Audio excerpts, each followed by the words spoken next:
My name is Robin Gobels. I'm from the Netherlands. I live in a small town in Limburg. It's called Ittelvoorde.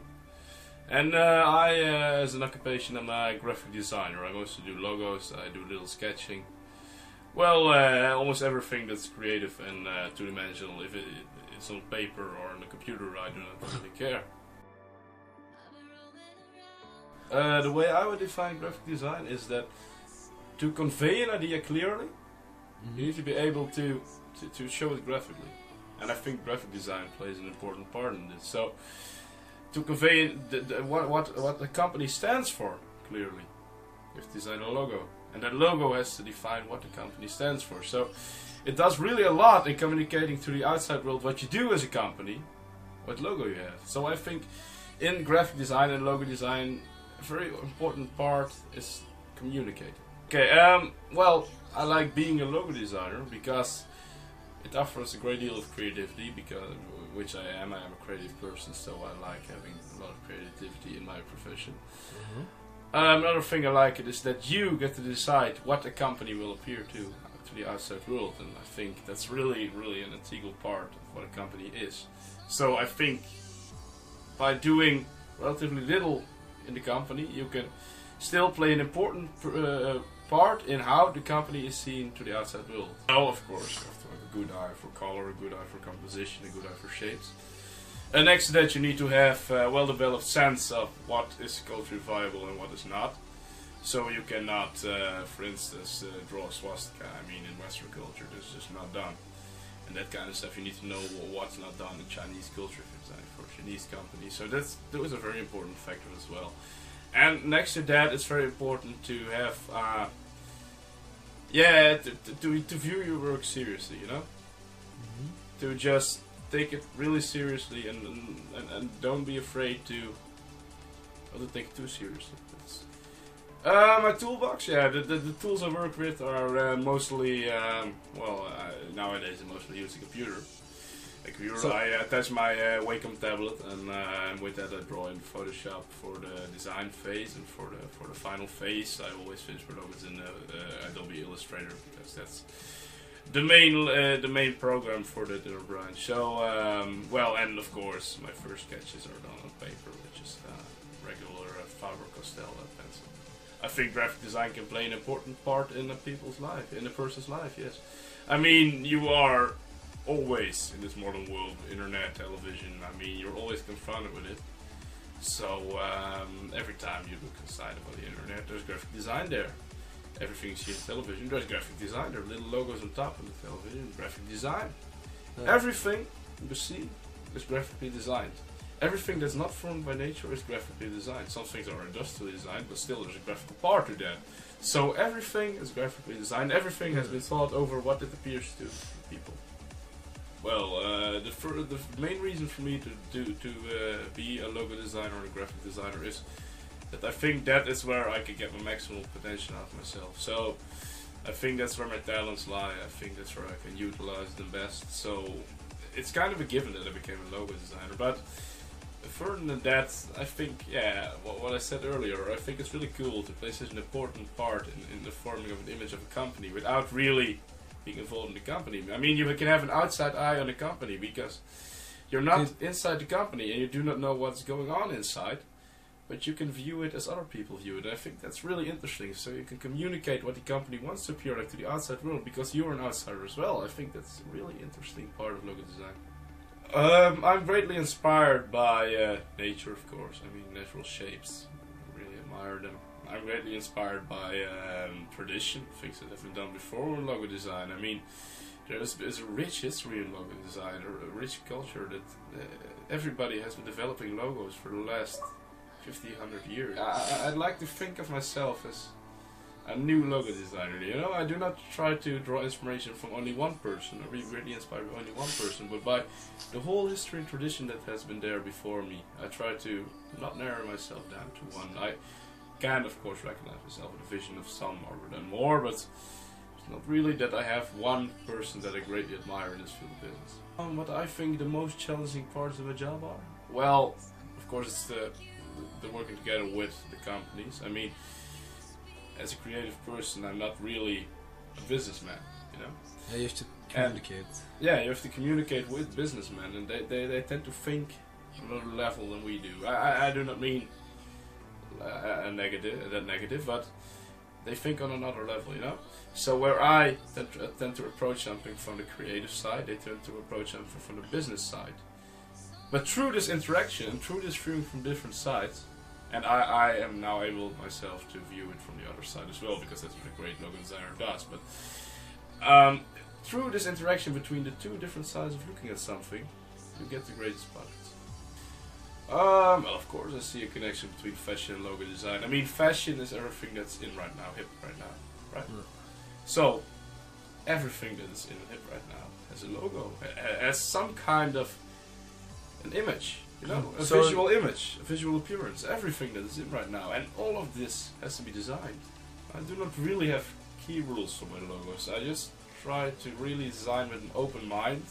The first phase of my logo design process is always just sketching away pages, sketching away really like a dozen pages, and then presenting the.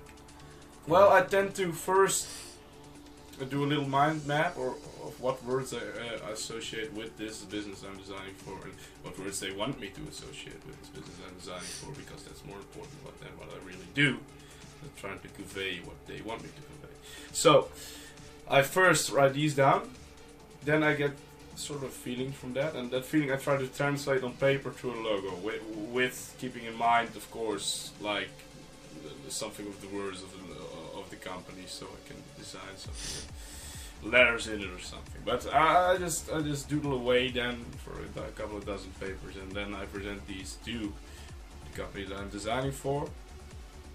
And then I get feedback on those, and from those I develop it further, and then I often go to the computer stage where I sketch in Photoshop and maybe do a little bit of Illustrator already. And then I present again to the company I'm designing for. And then comes the last phase, they choose one of my designs, and then I go and work out one of these designs. And this design I work out until they're satisfied with it, and I am satisfied with it, because I myself need to be satisfied as well, of course. Well, one of the advantages it does have is that you can decide your own work times. I mean, you just have deadlines, and if you make these deadlines, everything's okay, so you can plan for yourself when you want to do something. But of course, that isn't disadvantage as well, because you easily get distracted from the work you're trying to do, because you have all this freedom, you know? You're not constricted to a time schedule. You do not have to be at work at this hour. You do not have to wake up for this hour. So the problem is, and the advantage is, that you can plan your own work times. Well, I think this informal workspace will work for most logo designers, because I think logo designers are creative people, and I think creative people work best when they're dealing with freedom. I mean, creative people need to have a free mind, free spirit. So I think they should not be tied down to an office or something. They need to be able to go out and sit in a park and draw away. You know, just get inspired by what they see. Yeah. I mean, it's not that they have to be in an office or something. I don't think this works with creativity. Well, the main focus when designing my logos is on the shape itself. I mean, the appearance. More on the appearance than on the thought behind it, because I think the first thing people see is the logo as it appears. Okay. And only the people who know more about it see what's behind it. So I think there should be a thought behind every logo, but I do not think it has to be apparently clear. I think it has to be clear. It's a bold statement about what in image, in picture form, about what the company is about. I think that's really important in the logo. That's where my main focus is. Well, the thing is, my clients generally do not need me to focus on one part, because my clients have seen my portfolio. They know the kind of work I do. And when I, after first meeting with them about a little brainstorm about what the logo should be, a little introduction to the assignment, I always I always explain my method of working and my vision. I mean, it's on my side as well, so you can look it up. I mean, if people contact me, they probably know my vision already, so I think they are attracted to my vision then as well. So you were asking if I'm putting more effort into a logo if I get paid more to do the logo. Yes, okay. Well, that's not really the case. Of course, I need to get paid, because if I don't get paid, I won't do the work. Maybe for a friend if it's really in need or something. Mostly, I have a standard hour wage, so most companies just keep it. But if they want to give me extra, great, I'm okay with that. But I do not think that means I do more work. I mean, I try to put as much effort and as much time in a logo as it needs to be really finished for me. If a logo feels finished to me, there's nothing more I can put into it per time and effort, because I've already put my maximum into it. So, well, it doesn't really depend on how much I get paid. Well, I like to give the customer some options for choosing a logo, because, well, the end choice is always with the customer, because I design it for him. I mean, all of these logos have to be approved by me first, because I will not put anything in there in these logos that you can choose from, which I'm not totally behind. But within my vision, of course, the company can choose, the customer can choose whatever he wants. I mean, that's up to him. I'm not designing it for myself. I'm not the one who has a company which is always attached to this logo. So I like to give him the opportunity to choose from those. Well, my plans as a designer, of course, is to become more renowned in my area. I mean, it's great if people hire me for my name. I mean, that's a sign that you're doing great. Now it's because they find my website or they hear from me. Mostly not because of my name, because I'm not that well known. I've only done this for 3 years. But, of course, in the future, it's a plan to be well known in my field work. But, well, I think I can succeed in this. I think I do have the potential. So, I plan to see myself as a more renowned logo designer in 5 years. Well, I can see my profession being combined with the field of industrial design.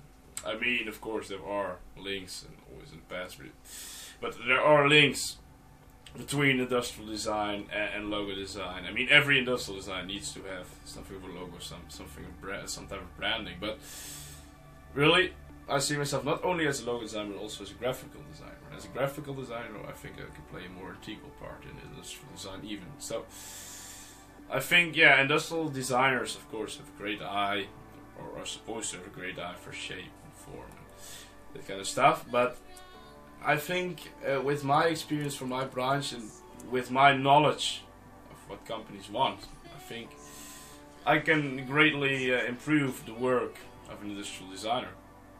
Especially at the beginning, industrial designer. I mean, if he's more settled and he has had a lot of jobs with different companies, I mean, he basically knows the same stuff that I do. So, but I can see myself being in a strong combination with an expert from industrial design, yes. The role I think I could play in this combination is partly that of an advisor.